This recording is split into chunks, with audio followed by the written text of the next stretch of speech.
नमस्कार दोस्तों, स्वागत है आपका करमजा.com में। आज हम रूप सिद्धि सीखेंगे। दोस्तों, मैं आज आपको इस वीडियो में बताने वाला हूँ राम इति प्रातिपदिकात्। हम रूप सिद्धि में बार बार इस पद का प्रयोग करेंगे और ये क्या होता है इसको मैं आपको बहुत ही डिटेल से, बहुत ही अच्छे से समझाऊंगा। इसके अलावा इस वीडियो में मैं आपको आज दो रूप सिद्धियाँ बताने वाला हूँ, रामौ और रामा। इसके अलावा रुत्व विसर्गे क्या होता है, ये जो प्रक्रिया होती है इसको मैं आपको बहुत ही अच्छे से समझाने वाला हूँ। ये प्रक्रिया रूप सिद्धि में बार बार आती है, इसलिए इस प्रक्रिया को भी आपको बहुत अच्छे से समझना है आज। और स्वादि प्रक्रिया क्या होती है, इस संज्ञा का समाधान भी मैं आपको इसमें उपलब्ध कराने वाला हूँ। इसलिए चलिए हम आगे बढ़ते हैं। सबसे पहले हम चलते हैं रूप सिद्धि क्या होती है, इसको हमारे को समझना है। दोस्तों, आप सभी जानते हैं कि संस्कृत जो है एक ऐसी भाषा है जिसमें सभी शब्द जो हैं धातुओं से मिलकर के बने हुए होते हैं, और कुछ शब्द सुबंत होते हैं और कुछ तिङंत होते हैं। जो ये शब्दों के निर्माण की जो प्रक्रिया है, इस प्रक्रिया को ही रूप सिद्धि के नाम से भी हम कह देते हैं। तो आप अब समझ गए होंगे कि रूप सिद्धि क्या होती है। तो शब्दों के निर्माण की जो प्रक्रिया है वो रूप सिद्धि होती है, तो आप इसको ध्यान रखिए। अब हम आगे बढ़ते हैं। जो राम शब्द है इसमें बार बार राम इति प्रातिपदिकात् आने वाला है, तो ये राम प्रातिपदिक कैसे बनता है, इस प्रक्रिया को आप जान लीजिए।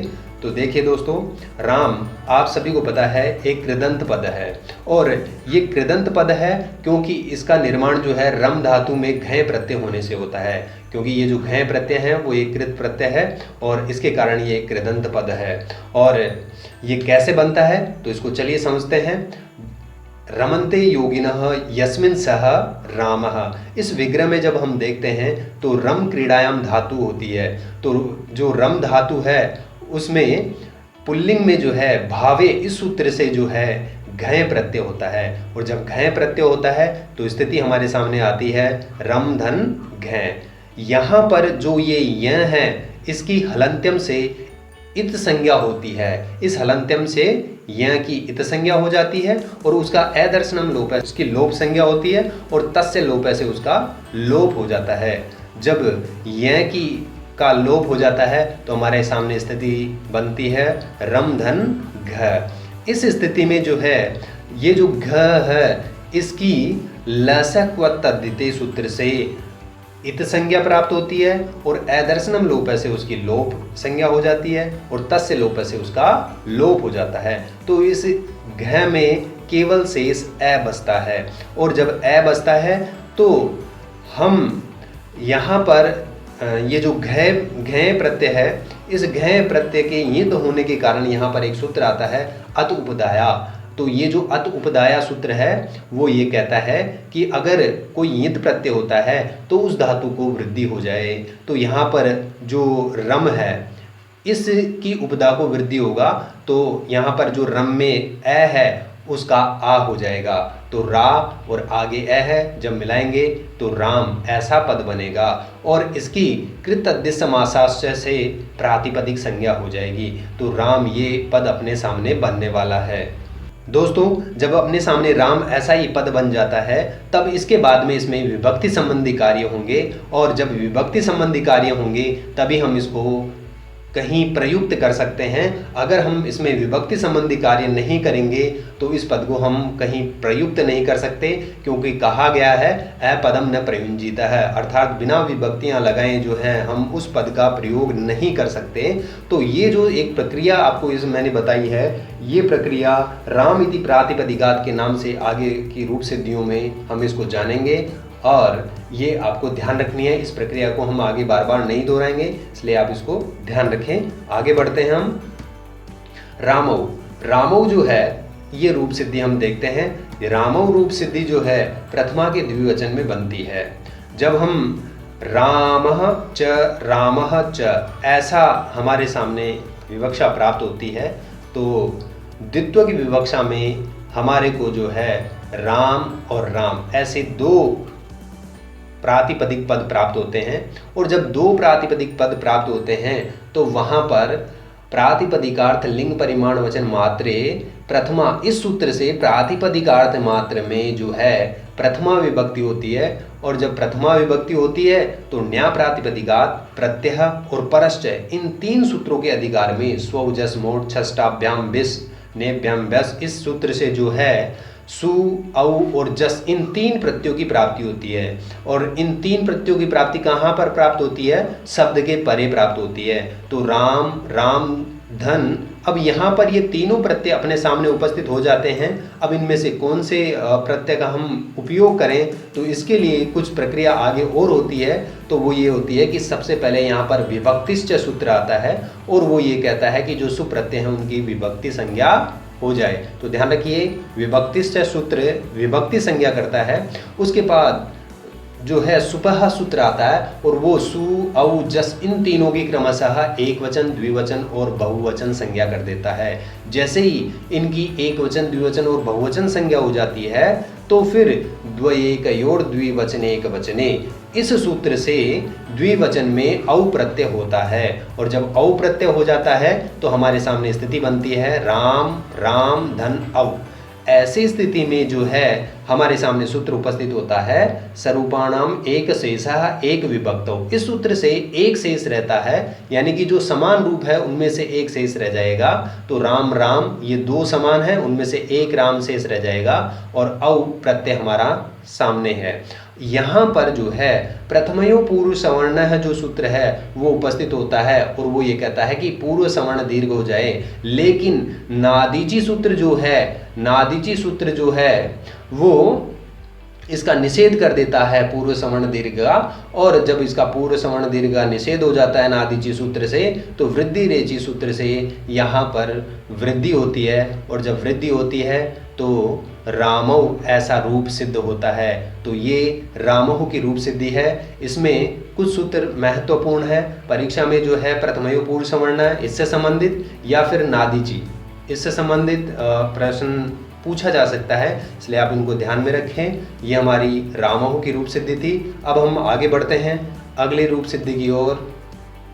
रामः जो है प्रथमा के बहुवचन में बनता है। और जब हम इसका विग्रह देखते हैं तो रामश्च, रामश्च, रामश्च, इस लौकिक विग्रह में है हमारे को 3 राम या इससे अधिक की विवक्षा प्राप्त होती है।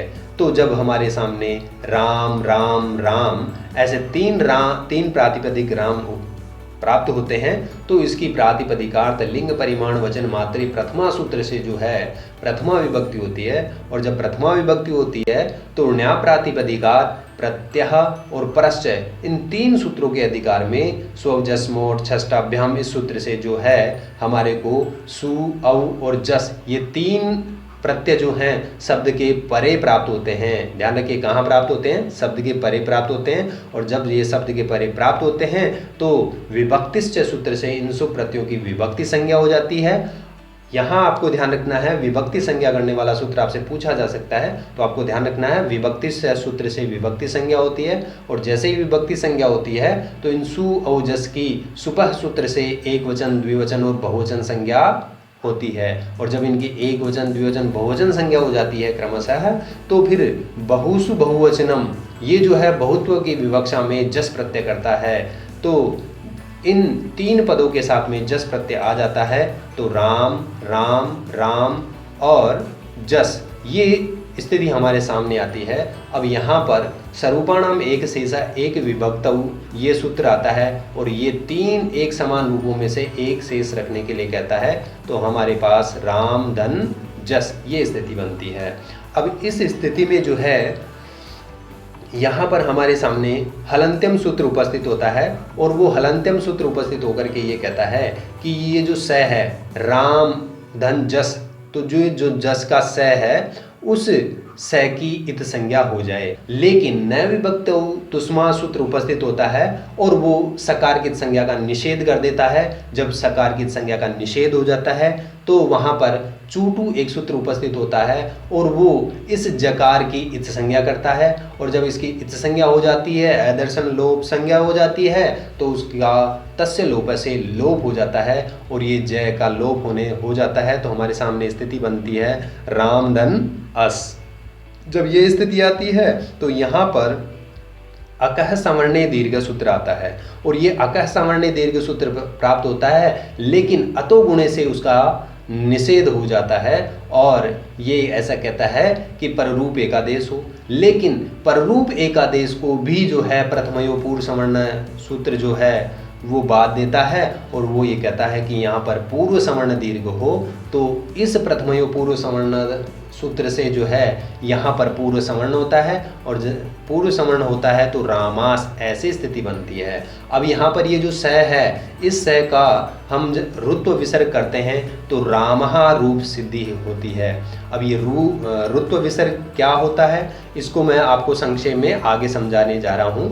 तो यहाँ पर आप ये ध्यान दे लें कि ये जो रामहा शब्द की जो रूप सिद्धि है इसमें जो महत्वपूर्ण सूत्र हैं वो हैं न विभक्तौ तुष्मा और अतो गुणे और प्रथमयो पूर्व सवर्ण। ये तीन महत्वपूर्ण सूत्र हैं, अतः आप इनको ध्यान रखें। आगे बढ़ते हैं, हम रुत्व विसर्ग क्या होता है इसको जानते हैं।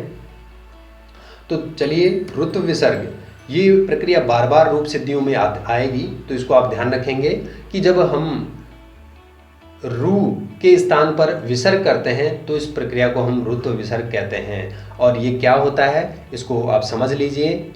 जब हमारे सामने प्रथमा के एक वचन में रामस ऐसी स्थिति और प्रथमा बहुवचन में रामास ऐसी स्थिति आती है तो दोनों ही स्थितियों में हमारे सामने अंत में स उपस्थित रहता है।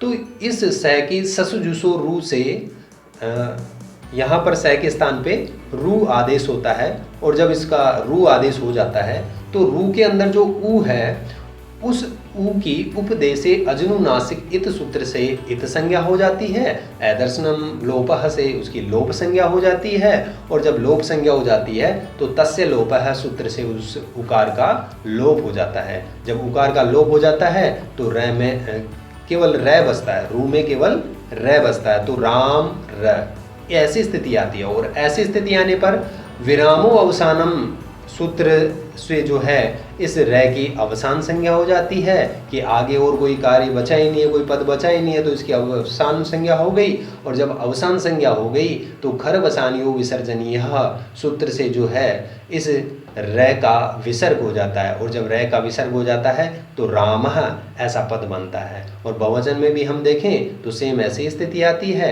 वहाँ पर रामः ऐसा रूप बनता है। तो ये जो प्रक्रिया है स के स्थान पे रू आना और रू के ऊ का लोप होना और फिर जो र है उसका विसर्ग होना, इसको हम संक्षेप में रुत्व विसर्ग प्रक्रिया के नाम से पुकारते हैं।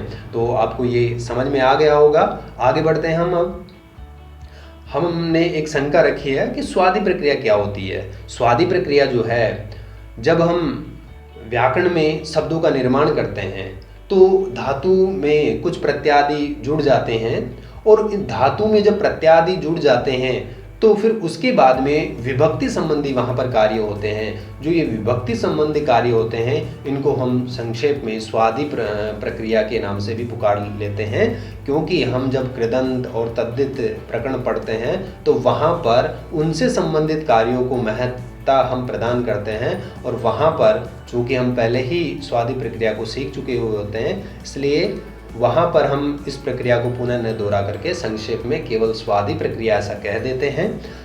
अगर आपको ये वीडियो पसंद आया हो तो प्लीज़ इसे लाइक कीजिए और कमेंट करके हमें बताइए कि आपको ये वीडियो कैसा लगा। और हाँ, अगर अभी तक आपने हमारे YouTube चैनल को सब्सक्राइब नहीं किया है तो इसे सब्सक्राइब कर लें और अपने दोस्तों के साथ इसको शेयर करना न भूलें। धन्यवाद।